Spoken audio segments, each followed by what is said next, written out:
बिस्मिल्लाहिर्रहमानिर्रहीम। अस्सलाम वालेकुम स्टूडेंट्स। तो नेक्स्ट हमारे पास ये टोपोलॉजी का थ्योरम है 7.6.1। थ्योरम क्या कहता है कि let A be a subset of X comma tau, then आपके पास A closure equal to A union derived set of A. हमने पढ़ा लास्ट वीडियो में कि ए के डिराइव सेट को किससे डिनोट करते हैं, ए डैश से। तो यहाँ हमने ये चीज़ बेसिकली प्रूफ करनी है 10, या आप इसको ना इस तरह लिख सकते हैं कि A closure equal to A union derived set of A. ठीक है, पास बुक्स में ऐसे लिखा होता है। तो हमने प्रूफ करना है कि ए क्लोजर हमारे पास ए के और लिमिट पॉइंट्स ऑफ ए के इक्वल है। बेसिकली डिराइव सेट में हमारे पास सारे लिमिट पॉइंट्स आ जाते हैं ना ए के, हमने लास्ट लेक्चर में देखा था। और सेकेंडली हम ये प्रूफ करेंगे। तो पहले फर्स्ट पार्ट का प्रूफ देख लें, टू शो डैट। अब हमने इन दोनों सेट्स को इक्वल प्रूफ करना है। टोपोलॉजी में हम जानते हैं जब हमने दो सेट्स को इक्वल प्रूफ करना होता है तो हम एक सेट को दूसरे का सबसेट प्रूफ करते हैं और दूसरे को पहले का सबसेट। ए सबसेट है बी का, बी सबसेट है ए का। तो अगर हम ये दोनों काम कर दें ना, ये दोनों चीज़ें प्रूफ कर दें, तो इसका मतलब यही होता है कि ए इक्वल है बी के। ठीक है, बोथ सेट्स आर इक्वल। सो इस केस में भी हमने इसका कोई एक एलिमेंट लेंगे और उसको प्रूफ करवाएंगे कि वो इसमें कंटेन कर रहा है। ठीक है, फिर इसका कोई एक एलिमेंट उठाएंगे एक्स, उसको प्रूफ करेंगे कि वो ए क्लोजर में कंटेन कर रहा है। तो अगर ऐसा हो गया तो हम कहेंगे कि both sets are equal. So इसके प्रूफ में टू शो डैट के closure equal to A union A prime. तो लेट कर लिया एक्स बिलोंग कर रहा है ए क्लोजर से। सो फर्स्ट ऑफ ऑल हमने एक्स एलिमेंट इस ए क्लोजर से उठाया है और अब उसको इसमें कंटेन करवाएंगे। तो इधर से देख लें, हमारे पास x बिलोंग कर रहा है इस ए क्लोजर से। Now we proof that x also contained in x, इसमें भी लाई करना चाहिए। अब इसको प्रूफ करने के लिए हम क्या करते हैं, कंट्रेरी प्रूफ करते हैं। कंट्रेरी इस तरह से किया जाता है कि जो हमारे पास गिवन होता है ना, उसे हम ऑपोजिट लेके चलते हैं। अब हमें बेसिकली शो ये करवाना चाहिए ना, x बिलोंग कर रहा है ए यूनियन ए प्राइम से, लेकिन हम कंट्रेरी का मतलब यही होता है कि हम x does not belongs to A union A prime लेके चलेंगे। ठीक है, तो ये हमारे पास एट द एंड कॉन्ट्राडिक्शन आ जाएगी। तो फिर हम कहेंगे कि हमने ये गलत एज्यूम किया था। हमारे पास जो असल में x इसी से बिलोंग कर रहा है। ठीक है, तो x जब इससे बिलोंग नहीं कर रहा, then x is neither in A nor a limit point of A. So there exist an open set u containing x। तो एक ओपन सेट u एग्जिस्ट करेगा जो x को कंटेन करेगा, such that u intersection a minus x equal to क्या आ जाएगा, empty set आ जाएगा। कैसे देखें, हमने कहा है कि x ना तो a में है ना उसके लिमिट पॉइंट्स में है। तो by the definition of limit point हमने पढ़ा, देखें हमने पढ़ा कि जो हमारे पास पॉइंट x होता है इसको हम a का लिमिट पॉइंट कब कहते हैं, अगर इसके अराउंड कोई भी ओपन बॉल बनाई जाए, उसका इंटरसेक्शन आपके पास उसका इंटरसेक्शन a के साथ, लेकिन कंडीशन क्या है, उस x को हमने माइनस कर देना है। आंसर हमारे पास नॉट इक्वल टू 5 आना चाहिए। तो देखें हमारे पास उसमें x तो प्रेजेंट है ही नहीं a के अंदर, x तो इसमें हमारे पास a में प्रेजेंट है ही नहीं। देखें कहाँ है, यहाँ देखें x तो उस a और उसके लिमिट पॉइंट में प्रेजेंट है ही नहीं। तो फिर उनका इंटरसेक्शन माइनस एक्स तो आपके पास इक्वल ही आएगा ना 5 के। तो ये चीज़ कह रही हैं। और इसके अलावा हमारे पास x a में भी बिलोंग नहीं कर रहा। तो अगर हम इस x के कंडीशन को इग्नोर भी कर दें ना, इसको ना भी लगाएं, तो u intersection a equal to 5 आ जाएगा। इधर से ये चीज़ इक्वल टू 5। अब यहाँ से देखें जो u है ना वो कंटेन कर रहा है a कॉम्प्लीमेंट में, और जो a है वो कंटेन कर रहा है किसमें, u कॉम्प्लीमेंट में। तो हमने तो वही चीज़ लेनी है ना जो हमें चाहिए।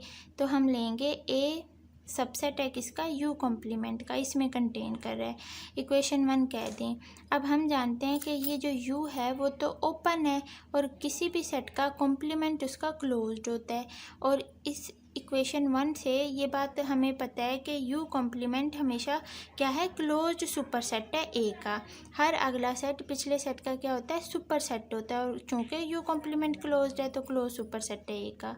सो आपके पास ए क्लोजर भी इसका क्या होगा, सबसेट होगा u कॉम्प्लीमेंट का। क्यों, क्योंकि हम जानते हैं हमारे पास a सबसेट होता है किसका, a क्लोजर का। तो हमारे पास a इसका सबसेट है ना, मीन्स ये बड़ा सेट है। तो फिर अगर छोटा सेट ही उसमें कंटेन कर रहा है तो ये बड़ा सेट भी उसी में कंटेन करेगा, क्योंकि ए आ तो इसी में रहा है ना, तो हमारे पास ये चीज़ आ जाएगी। और ठीक है, तो एक लोयर का इंटरसेक्शन यू के साथ क्या आता है, एम्प्टी सेट आता है। तो ये हमारे पास कॉन्ट्राडिक्शन आ गई। कैसे आई है, देखें, हमने कहा था कि हमारे पास एक्स बिलोंग कर रहा है एक लोयर से, इस बात को माइंड में रखना है। और हमने यहाँ कहा था कि एक ओपन सेट यू एग्जिस्ट कर रहा है जो कंटेन कर रहा है एक्स को।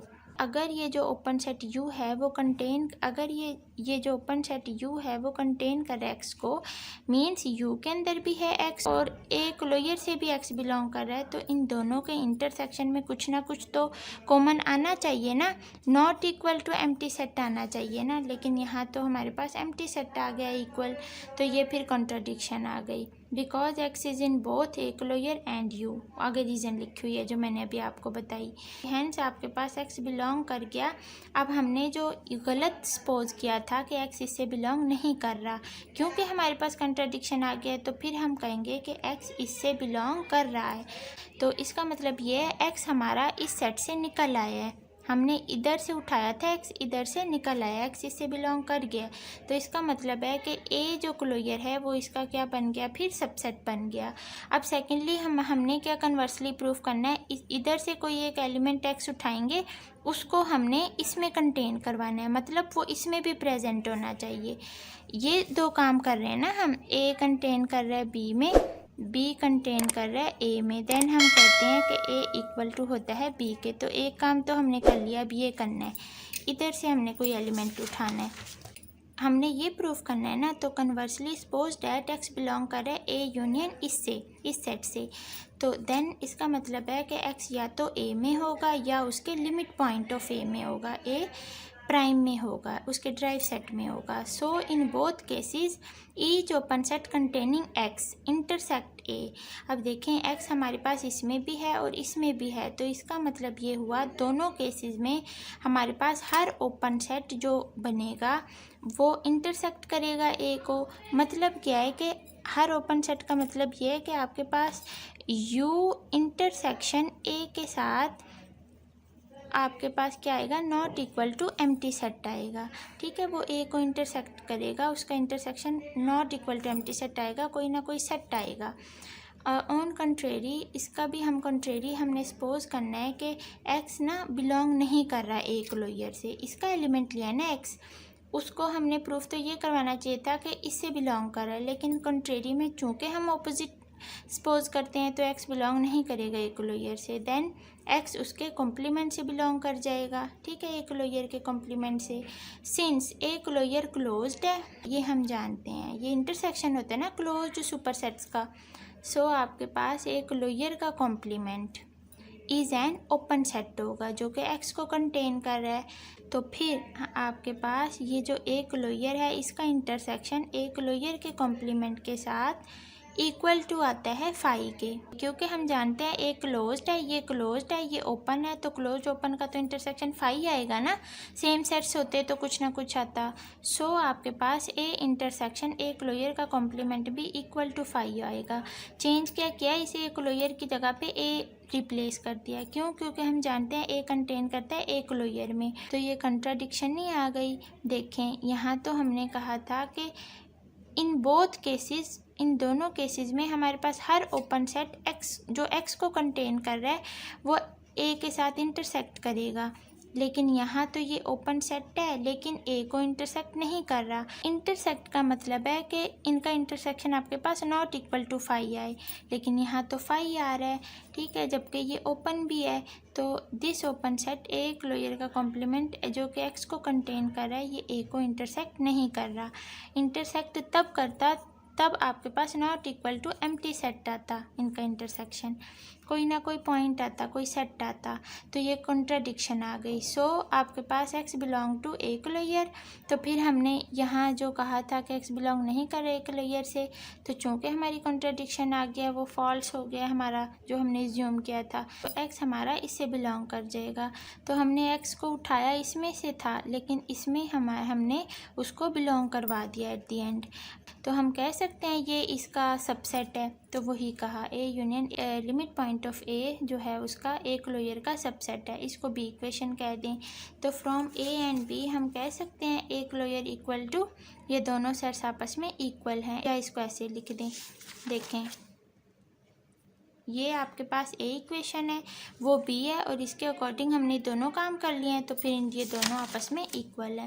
इसके अलावा सेकंड पार्ट का प्रूफ देखें, A is closed if and only if A contains A prime. देखें क्या कह रही है स्टेटमेंट, ए क्लोज्ड है if and only if it contains all of its limit point. A जो है वो तमाम लिमिट पॉइंट्स को क्या कर रहा है, कंटेन कर रहा है। तो इसके बाय थ्योरम 7.3.2 ये हमने थ्योरम में प्रूफ किया था कि ए अगर क्लोज्ड है if and only if A closure equal to A है, इस थ्योरम के अकॉर्डिंग। तो A is closed if and only if आपके पास ए इक्वल टू क्या है, ए क्लोजर है उस थ्योरम के अकॉर्डिंग, ठीक है। और ए क्लोजर बाय डेफिनेशन हमारे पास इसके इक्वल होता है। तो अब हमारे पास ए क्लोजर के इक्वल है और ये चीज़ इसके इक्वल है, तो हम लिख सकते हैं ए इक्वल है इस चीज़ के, वही लिखा। अब देखें ए का और ए प्राइम का यूनियन आपके पास ए के इक्वल है, मींस इन दोनों सेट्स के एलिमेंट आपके पास ए के इक्वल है। तो ऐसे हम कह सकते हैं कि ए जो प्राइम है वो कंटेन कर रहा है किसमें, ए में, क्योंकि इसके एलिमेंट सारे हैं तो ए में ही ना। तो यहाँ से हमने लिख दिया कि ये जो ए प्राइम है वो कंटेन कर रहा है किसमें, ए में, ये उसका सबसेट बन गया। तो ये इसी तरह से बुक में दिया हुआ है। बुक में ना ये बस डिफरेंस ये क्या हुआ है कि सी को लिया हुआ है कोई क्लोज सुपर सेट ए का, तो U intersection A is not equal to empty set का जस्ट बताया हुआ है। और जब इक्वल टू एम्प्टी सेट होगा ना देन आपके पास ए कंटेन करेगा किसमें, यू कॉम्प्लीमेंट में, ये वाली चीज़ ए कंटेन करेगा यू कॉम्प्लीमेंट में। और उसके बाद इस यू कॉम्प्लीमेंट को किसके इक्वल लिया हुआ है बुक में, सी के इक्वल, जो कि क्लोज्ड सुपर सेट है ए का।